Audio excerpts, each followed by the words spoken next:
Hi, and thanks for logging on to the Daily DVAR Halacha. And here's a brand new halacha for you, and it's for Sunday, the 13th day of September, Erev Rosh Hashanah.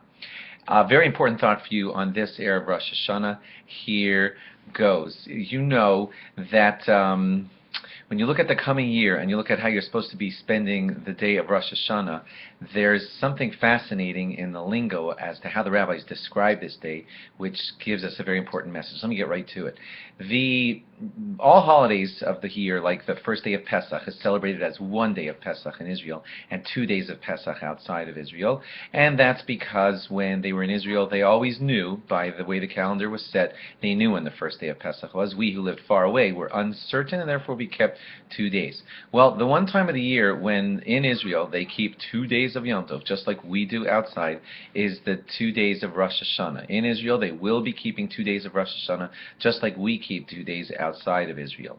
And the rabbis, in discussing the technicality of these 2 days of Rosh Hashanah, call it Yom Arichta, a long day. It's not like day 2 is a repeat of day 1, but it's viewed as one long holiness that lasts for 2 days, the first 2 days of Rosh Hashanah. When they call it Yom Arichta, a long day, the rabbis deduce from that in Drush form, like in the way of making beautiful speeches, that it hints to us something even deeper. It's a long day. What do I mean by that? That this day of Rosh Hashanah sets in place the DNA, the Jewish spiritual DNA of you and your whole year. It's a long day because the way you spend your 2 days of Rosh Hashanah sets the course for the entire year. You know that if you hear a certain joke about someone, hear a piece of Lashon Hara about someone, once that thought is put in your head that so-and-so is weird because somebody else said so, that thought sticks with you like for a long time. Well, that's how it is with this long day. Rosh Hashanah sets the tone for the entire year. It's a long day, and the way you start it, if you decide to just joke around, space out during the long, beautiful Shemona Esreis, take a long nap on Rosh Hashanah afternoon, just treat it in a way that doesn't give it its holiness, then that long day sets in tone, unfortunately, that negative tone for the entire year. Let's end it on the positive. If you set on this long day the positive tone of, I told God that I would accept upon myself the yoke of heaven for the entire year on this day of Rosh Hashanah, then goodness put in will bring goodness to the entire year.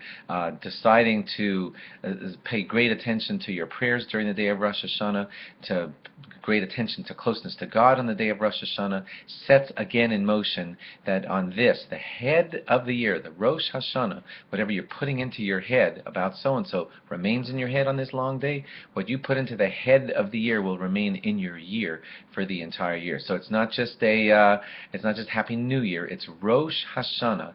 It's the head of the year, and what you put in your head for on these 2 days of Rosh Hashanah will set the tone for you, God willing, for goodness, for health, for happiness, for Yiras Shamayim, for fearing God, for doing mitzvos, all based according to what you put in when you entered into these 2 days. So I wish you all a ksiva v'chasima tova.